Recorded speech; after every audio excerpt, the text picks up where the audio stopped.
What's going on, guys? Raiden here. Today we got a GB game of Search and Destroy on Radiation. And real quick before I get started, I would just like to remind you guys that are watching this on my personal channel that after this game I will no longer be posting competitive or GB gameplay because I'm going to start posting on Excel's competitive channel. So if you want to see more GB or competitive gameplay / commentaries, go check out that channel, subscribe.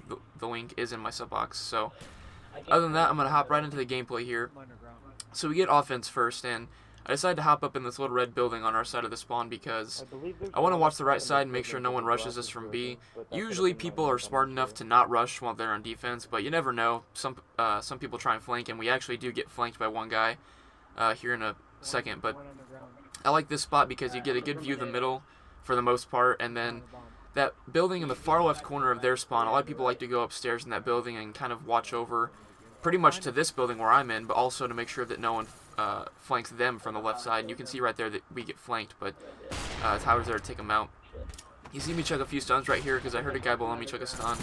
I take him out. Unfortunately for him, I have Tritons. There's really nothing he could do about that. But anyway, like I was saying, a lot of people like to sit up in that two-story building on my left to make sure that no one flanks them from their right, our left. But we take down 3 guys, and it's 3-1, so we decided to push the bomb and plant because really that's the best thing for you to do if you have an advantage in numbers. It's already easy enough. I mean, it's 3-1. Chances are you're going to win as I take out the final guy there. But also, if you plant the bomb when there's only one guy left, that brings him to you. You don't have to run around by yourselves all across the map to try and find this guy. If you plant the bomb, all you have to do is wait and he'll eventually show up. So that's one thing that you guys need to do if you're playing GB or really just even a pub search and destroy match. If you have advantage in numbers, plant the bomb. But we switch on defense here, and Radiation is one of those maps where defense isn't extremely unbalanced. Usually on a lot of the GB maps that are played, search and destroy, defense is usually the best side, and it's kind of unbalanced. But Radiation is one of those maps where if you know how to play offense, you can definitely win pretty easily. So Radiation is one of my favorite maps, and you'll be able to tell that by the final score. And right here, I called out to Lethal that there was a guy below him because he was on the top walkway, and you can see that he jumps down, and I guess he didn't know what I meant, but he gets killed, but fortunately I was there to clean up the kill that he missed.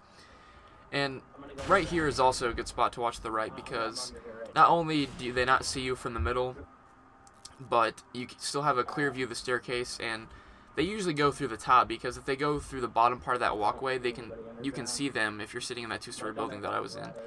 So this is a really good spot to watch the right. The only thing you have to worry about here is people flanking you from underground. Usually that doesn't happen because I know that Tyler was just underground while I was sitting in this window. But you need to make sure that you send at least one person underground, otherwise they can just quick plant A. But fortunately you can hear the people plant in this game, and with the recent patch the only thing you can hear now is them opening the bomb. But right there I see a guy, I call him out and put bullets in him. I'm just lucky that I was kind of behind cover for the most part, but Tyler's there to clean up the kill once again. We decided to push up a little bit because it's 3-1 odds and we want to put pressure on the other team. And that's a big part of search and destroy, not just in GB, but in, even in pub, search and destroy in general, is putting pressure on the other team. A lot of times in offense you'll see teams rush, whether it's in pubs or GB, and that's just to put pressure on the other team. Because when you're under that kind of, intense gameplay and pressure, you really don't know how to react to that kind of thing. But fortunately, I turn around right as that guy runs by me, and you may think I sound horn him. I really didn't. I don't sound horn ninja. I just, I can hear people reload, plant the bomb, throw stuns, things like that. Tritons can't do everything, so. But we pick up the win there, and here's where the game starts to turn around. And I don't know what went wrong here. Obviously, we're on offense, so we already at a disadvantage as it was, like I mentioned before. But I don't really. I guess the other team just turned it around. I mean, they weren't terrible. They definitely knew what to do. They were pretty smart. But fortunately, we turned it around after these next few rounds because they come back and win 2 straight rounds on us. And the main thing in search and destroy is you need to win your rounds on defense because, like I said, defense is usually the advantageous spot or side, so you really have to focus on winning your defensive battles because offense is always harder to win, and if you find yourself in a hole, usually if you switch to defense you can kind of catch back up, but unfortunately we could not win on offense this time, and we couldn't win on defense the round after that. So props to these guys for coming back.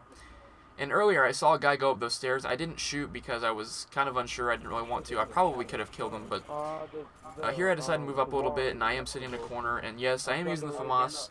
That's really the only thing that people use in GB, mainly for its power, fire rate, pretty much anything. You'll see a G11 every now and then, maybe a 74U, but that's about it. And I may be playing like a pussy, but that's really the way you have to play, especially in Search and Destroy. I don't play this way in any other game type, but in Search, when people take the game really slow, you have to play pretty slow. So, as you can see, 3 of my teammates get taken out, and on the last one, and I take out one guy. But here in a bit, I run into a guy that's sitting in a corner. I had no idea he was going to be there, and to be honest, I don't know why he was sitting in that corner. And, you know, in his defense, I was just sitting in the corner before this, so I guess he knew that I was going to come through that way, and he was there to pick me up. But you can see here I'm 6-2, or I think that's what it says, 6-2. So going into defense, I told him, you know, I said, we got to win these defensive rounds, guys. So we set up shop again here in a second, but he was actually using the AUG, which is really surprising, because to be honest, I mean, the AUG is pretty good, and I know that after the FAMAS was patched, everybody was talking about how the AUG was going to be the new FAMAS, but that's not the way it is. People still use the FAMAS. But you'll see here we set up shop again, and I go to the same spot, and usually that's not a very good idea, but considering the fact that I know my teammates have my back and my flank, really the only way that they're going to kill me is if they win the gunfight coming down those stairs, and I highly doubt that's going to happen because I'm going to see them before they see me from this angle, and unless they just run through my bullets or I have bad aim, then I'm going to win the gunfight. But you'll see that Lethal gets taken out underground right here, unfortunately, and that's always kind of a scary thought when you see that, you know, you and maybe 1 or 2 teammates are left, and it's you guys are against odds.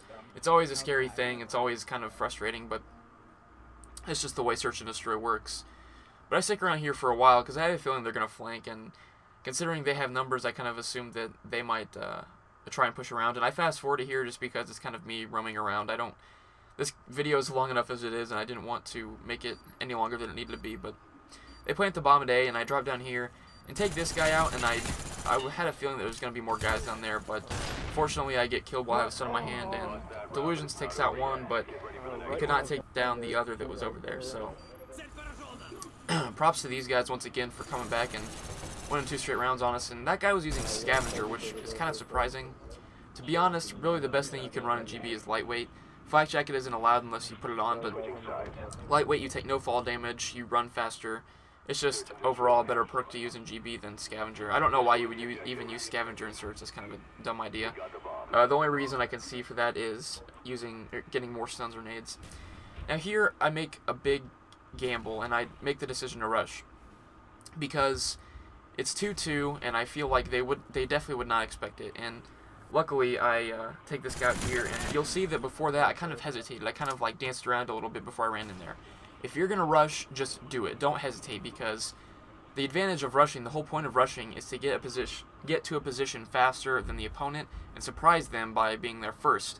And luckily I still had the element of surprise, but if I would have waited any longer, that guy would have killed me as I was running up those stairs. But when you rush and Search and Destroy, you want to rush when they least expect it. Obviously, the first round is a little bit obvious because it's the first round, you have nothing to lose, the score's tied 0-0. And I get a nice little turn on there. Luckily, Tyler called them out. But I've killed 3 guys so far, and we're looking for the last one. So we go ahead and plant. Like I mentioned before, we have the advantage in numbers, so we plant the bomb to put pressure on this last guy. And I kind of failed the drop shot there. But as you can see, my gamble paid off, because not only did we win the round, but I picked up the ace as well. So, but as I was saying before, you want to rush when they least expect it. I knew that the game was tight. It was 2-2. We were on offense, and we had played the first 2 rounds of offense really slow before that.